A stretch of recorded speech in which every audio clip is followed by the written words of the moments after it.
Wah wah wah, Alex Pastor Auto sangat bangga. Pemain timnas Indonesia keturunan Brazil resmi akan berhadapan dengan mega bintang dunia Neymar di Liga Brazil. Siapakah dia? Simak fakta mengejutkannya. Nah, ini baru super top Marco Top. Akhirnya bocor juga ke publik. Tim kepelatihan timnas Indonesia temukan striker asli Indonesia dengan postur 183 cm. Siap mengobrak-abrik pertahanan Australia kah? Wah wah wah, ternyata Timnas Malaysia sudah membuat kebohongan besar soal naturalisasi. Kok bisa begitu? Simak kronologinya di sini. Gak main-main. Tepat diumumkan tadi malam, Erick Thohir ambil keputusan baru untuk Timnas Indonesia. Merubah target demi lolos Piala Dunia 2026-kah? Simak video ini sampai selesai, dijamin kamu akan tercengang melihatnya. Sebelum video kita mulai, buat kamu yang mau beli jersey Timnas Indonesia, caranya gampang banget. Kamu langsung hubungi nomor WhatsApp yang ada di gambar ini, atau bisa langsung klik link pembelian yang ada di deskripsi video ini ya. Mumpung lagi promo gratis ongkir ke seluruh Indonesia. Buruan sebelum kehabisan. Sebelum dimulai pembahasan, mohon bantuannya untuk subscribe channel ini, agar tidak ketinggalan info Timnas Indonesia. Yes, alhamdulillah doa publik terkabul tepat tadi malam. Pemain keturunan Brazil Indonesia berinisial WJ resmi catatkan sejarah luar biasa jadi pemain Timnas Indonesia pertama di Liga Brazil. Penasaran? Tonton video ini sampai habis. Wilber Jardim baru saja menorehkan prestasi gemilang dengan menandatangani kontrak profesional pertamanya bersama Sao Paulo FC, sebuah klub yang tak asing bagi penggemar sepak bola Brasil. Kabar menggembirakan ini tentu menjadi sebuah tonggak penting dalam perjalanan kariernya, mengingat Sao Paulo FC adalah salah satu klub besar di negara tersebut. Berita bahagia ini pun disampaikan langsung oleh Wilber melalui akun Instagram pribadinya, @wilber07official. Dalam postingan yang diunggah pada Jumat 7 Maret 2025, terlihat Wilber tengah bersama keluarganya saat menandatangani kontrak yang menandai langkah barunya di dunia sepak bola profesional. Dalam keterangan foto tersebut, Wilber berbagi perasaan penuh haru dan kebahagiaan. Tanggal yang lebih dari istimewa, karena saya menandatangani kontrak profesional pertama saya dengan @Sao Paulo. Sangat bahagia karena saat ini saya ingat betapa banyak teman atau orang yang ingin saya ajak untuk merasakan kesempatan bahagia ini, tulis Wilber. Seperti dikutip dari akun Instagram pribadinya Wilber07official pada Sabtu, 8 Maret 2025. Dalam kesempatan yang penuh emosi itu, Wilber juga mengungkapkan rasa terima kasihnya kepada semua orang yang telah mendukungnya selama ini, baik secara langsung maupun tidak langsung. Saya ingin mengucapkan terima kasih yang sebesar-besarnya kepada semua orang yang telah hadir di kehidupan saya, semua orang yang membantu saya dalam proses ini secara langsung maupun tidak langsung. Sisanya adalah biarkan terjadi secara alami. Usahaku tidak akan pernah berhenti. Terima kasih Tuhan, tambah Wilber. Kini dengan pencapaian luar biasa ini, banyak yang bertanya-tanya, apakah ini akan menjadi langkah awal Wilber untuk bisa dipanggil ke tim nasional Brasil? Apa pendapat kalian? Apakah Wilber sudah layak mendapat kesempatan tersebut? Ayo, bagikan pendapatmu di kolom komentar. Akhirnya bocor juga ke publik. Patrick Kluivert dan Alex Pastor temukan striker asli Indonesia yang mempunyai tinggi 183 cm yang sebelumnya tak pernah dipanggil STY ke timnas senior. Ternyata jadi striker paling tajam di Liga 1 musim ini. Berinisial SB. Wah, kira-kira gimana sosoknya? Temukan jawabannya di sini. Kabar mengejutkan datang dari dunia sepak bola Indonesia, di mana Patrick Kluivert, pelatih timnas Indonesia, dikabarkan telah memanggil penyerang Dewa United, Septian Bagaskara, untuk laga timnas Indonesia melawan Australia dan Bahrain pada 20 dan 25 Maret 2025 mendatang. Informasi ini disampaikan oleh pengamat sepak bola tanah air Haris Pardede yang lebih akrab disapa Bung Harpa. Last but not least, ketika saya mendengar nama ini, jujur saya kaget. Septian Bagaskara. Ia diminta standby alias dipanggil. Namun ini disclaimer ya, ini masih bisa berubah sampai last minute jika ada cedera atau apa, ujar Bung Harpa. Tapi dia dipanggil ya sudah diurus juga dokumennya. Setelah saya telisik, masuk akal juga dia dipanggil. Ia bisa dijadikan tembok dengan tinggi badannya yang mencapai 183 cm tambahnya. Melihat statistik musim ini, tak mengherankan jika Septian Bagaskara dipanggil ke Timnas Indonesia. Dengan statusnya sebagai penyerang lokal, ia saat ini tercatat sebagai pencetak gol terbanyak di Liga 1 2024 hingga 2025 dengan koleksi 7 gol. Ia berhasil mengungguli sejumlah penyerang yang biasa mengisi lini depan Timnas Indonesia, seperti Ramadhan Sananta Persis Solo dengan 4 gol, Hoki Caraka PSS Sleman dengan 3 gol, dan Dimas Derajat Persib Bandung yang juga mencetak 3 gol. Menariknya, 7 gol tersebut dicetak oleh Septian, meski ia tidak berstatus sebagai penyerang utama Dewa United. Sebagai super sub, ia lebih sering menjadi pelapis dari penyerang utama Dewa United, Alex Martins asal Brasil. Kehebatannya dalam mencetak gol sebagai pemain cadangan menunjukkan kualitasnya yang luar biasa. Dalam video terbarunya, Bung Harpa juga merilis 5 nama pemain lokal yang hampir pasti masuk dalam skuad Timnas Indonesia bulan ini.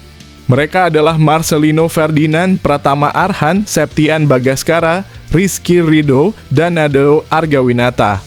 Dengan semua pencapaian yang diraihnya, apakah Septian Bagaskara bisa membawa warna baru di lini depan Timnas Indonesia?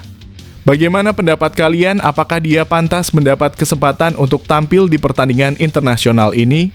Yuk berbagi pendapat di kolom komentar. Diumumkan tepat dini hari tadi, gak main-main demi Timnas Indonesia lolos Piala Dunia 2026.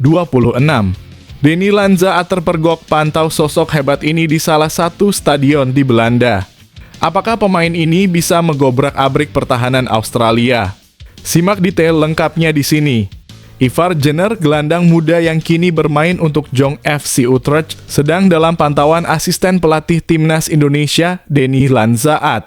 Pemantauan ini dilakukan menjelang pertandingan Timnas Indonesia melawan Australia dan Bahrain pada Maret 2025. Denny Lanzaat yang berusia 48 tahun memanfaatkan waktu yang ada untuk mengamati performa para pemain potensial yang bisa memperkuat skuad Garuda. Lanzaat hadir langsung di AFAS Training Complex Wittewormer, Belanda pada Sabtu (8 Maret 2025) untuk menyaksikan Ivar Jenner bermain dalam laga antara Jong FC Utrecht melawan Jong AZ Alkmaar. Keberadaan Lanzaat di pertandingan tersebut diketahui melalui unggahan di akun Instagram pribadinya @denny_lanzaat yang menampilkan momen tersebut. Pemantauan ini tentu bukan hanya untuk Ivar Jenner saja. Setelah melihat penampilan Jenner, Denny Lanzaat kemungkinan akan melanjutkan pengamatannya dengan menonton beberapa pemain Timnas Indonesia lainnya yang juga tampil bersama klub-klub mereka di Liga Belanda akhir pekan ini. Hal ini menunjukkan bagaimana asisten pelatih Patrick Kluivert belusukan untuk mencari pemain terbaik yang bisa memperkuat Timnas Indonesia. Tentunya pemantauan seperti ini memberikan harapan besar bagi para penggemar sepak bola Indonesia bahwa Timnas akan memilih pemain-pemain terbaik untuk menghadapi lawan-lawan tangguh seperti Australia dan Bahrain. Apa pendapat kalian tentang cara para asisten pelatih ini dalam memantau pemain? Apakah ini strategi yang efektif dalam memilih pemain untuk Timnas? Jangan ragu untuk berbagi pendapat kalian di kolom komentar. Lagi-lagi gembar-gembor omong kosong ke publik sepak bola ASEAN. Katanya Malaysia bakalan banyak naturalisasi baru demi saingi Timnas Indonesia. Nyatanya cuma pembohongan publik. Wah, kok bisa begitu? Temukan faktanya berikut ini. Pendukung Timnas Malaysia baru-baru ini dikejutkan dengan kabar bahwa Federasi Sepak Bola Malaysia FAM memutuskan untuk menghentikan sementara program naturalisasi pemain. Padahal sebelumnya FAM tengah memantau sejumlah pemain keturunan yang bermain di Eropa sebagai bagian dari upaya untuk memperkuat skuad mereka. Keputusan ini disampaikan langsung oleh Menteri Pemuda dan Olahraga Malaysia, Chow Yun Hu. Menurutnya, penghentian program naturalisasi ini disebabkan oleh beberapa syarat yang belum dipenuhi oleh FAM. Salah satu syarat utama yang gagal dipenuhi adalah kewajiban calon pemain naturalisasi untuk bermain di Liga Nasional Liga Super Malaysia selama minimal 5 tahun berturut-turut di bawah naungan FAM. Secara umum, kriteria untuk memilih pemain yang dinaturalisasi meliputi telah bermain di Liga Nasional selama setidaknya 5 tahun berturut-turut di bawah naungan Persatuan Sepak Bola Malaysia FAM. Jelas Chow Yue-Hu. Seperti yang dilansir dari media Malaysia, Malay Mail, pada Sabtu 8 Maret 2025.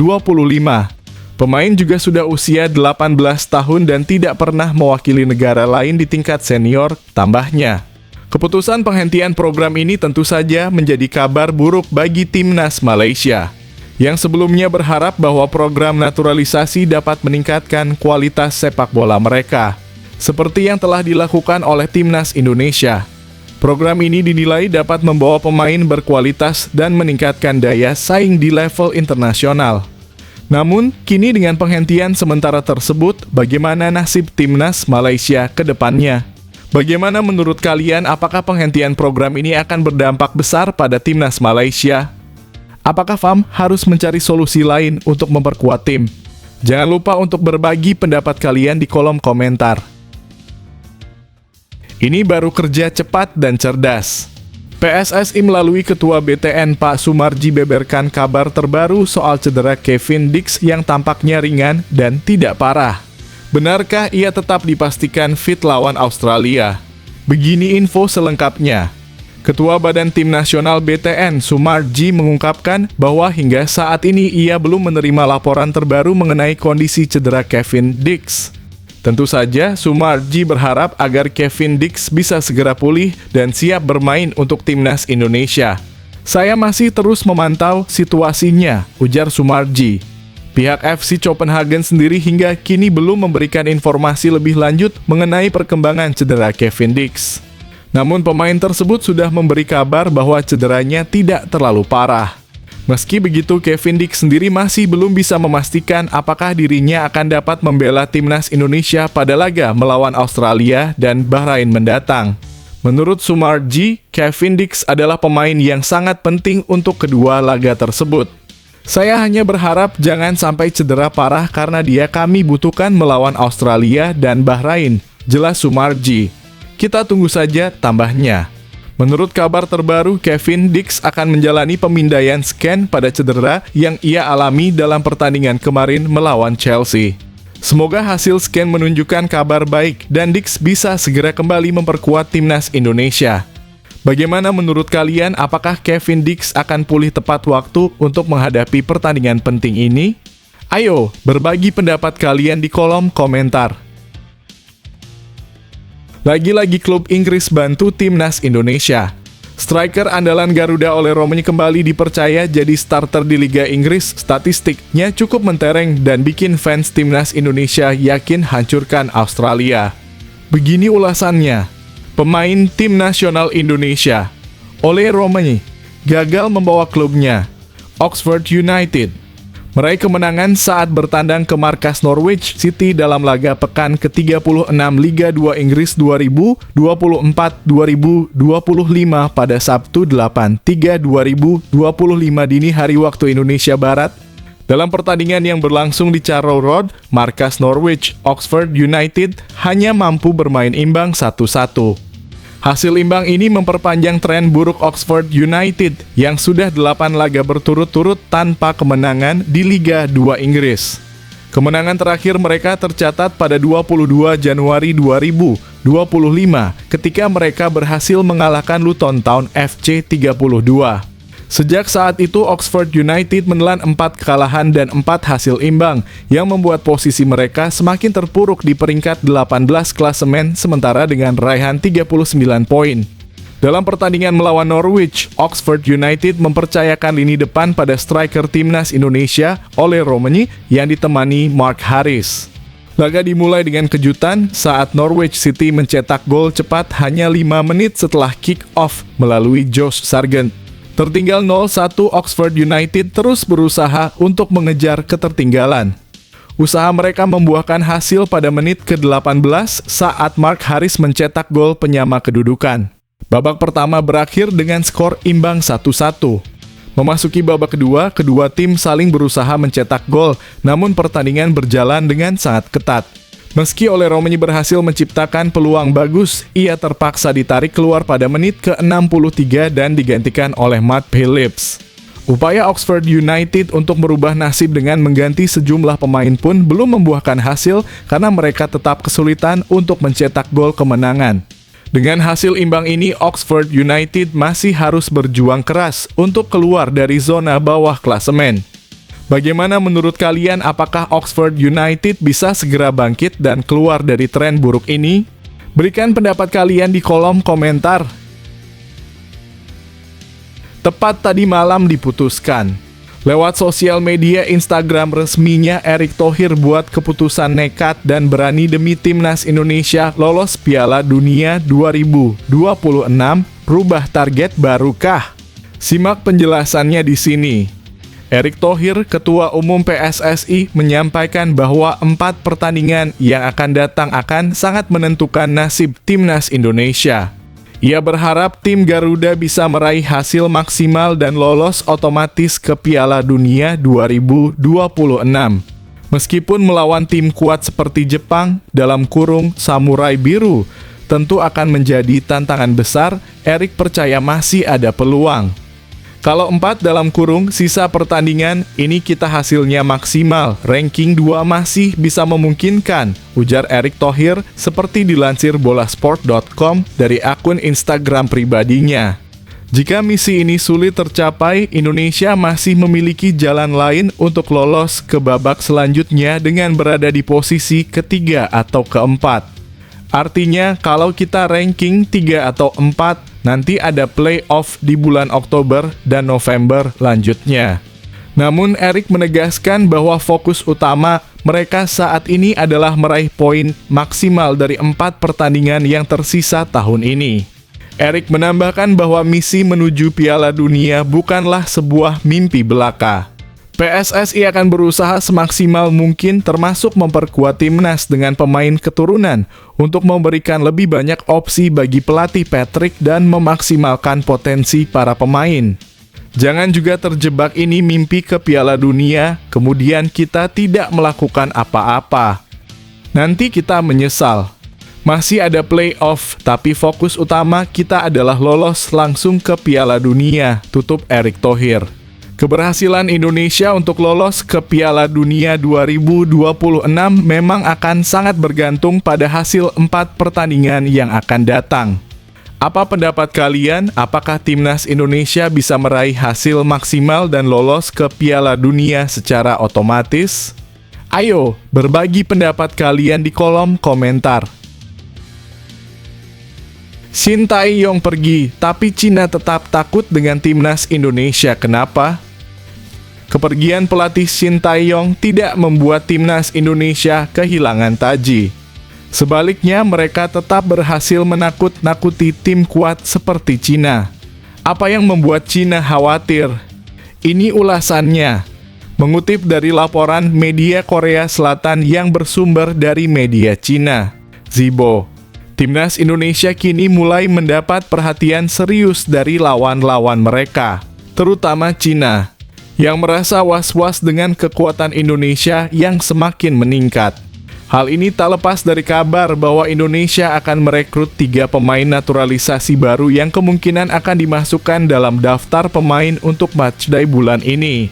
Indonesia juga akan merekrut 3 pemain naturalisasi baru. Mereka kemungkinan akan dimasukkan dalam daftar pemain di matchday bulan ini. Kondisi ini dapat menyulitkan Cina yang akan menghadapi timnas Indonesia, tulis media Cina tersebut. Kekhawatiran Cina semakin besar mengingat posisi mereka yang cukup rawan di klasemen grup C babak ketiga kualifikasi Piala Dunia 2026. Untuk itu mereka juga melakukan langkah serupa dengan melakukan naturalisasi pemain. PSSI Cina kabarnya tengah mengincar John Hoster, pencetak gol terbanyak di divisi kedua Norwegia yang dirumorkan akan dipanggil oleh pelatih Branko Ivankovic. Selain itu ada juga kabar mengenai Oscar Maritu dari Kongo dan Serginho yang sedang menunggu proses naturalisasi untuk bisa membela Cina. Dengan adanya langkah ini, persaingan di grup C kian menarik dan bisa jadi semakin sulit bagi timnas Indonesia untuk meraih posisi terbaik dalam kualifikasi Piala Dunia 2026. Bagaimana menurut kalian, apakah naturalisasi pemain akan memberikan dampak besar bagi kekuatan timnas Indonesia? Dan bagaimana dengan langkah Cina yang juga merekrut pemain naturalisasi? Ayo, bagikan pendapat kalian di kolom komentar. Persija Jakarta dan Timnas Indonesia kini saling berebut hak menggunakan Stadion JIS. Gubernur DKI Jakarta yang baru, Pramono Anung, memberikan respons yang mengejutkan terkait situasi ini. Apa pendapatnya? Pramono memastikan tidak akan ada benturan jadwal antara Timnas Indonesia dan Persija Jakarta di Jakarta International Stadium JIS, yang terletak di Jakarta Utara dan berfungsi sebagai markas atau home base bagi Persija. Kemarin kita sudah tanda tangan dengan Persija. Begitu saya ketemu dengan Pak Erick Thohir untuk urusan PSSI yang mau menggunakan ini. Semuanya. Yang Persija setengahnya agak protes.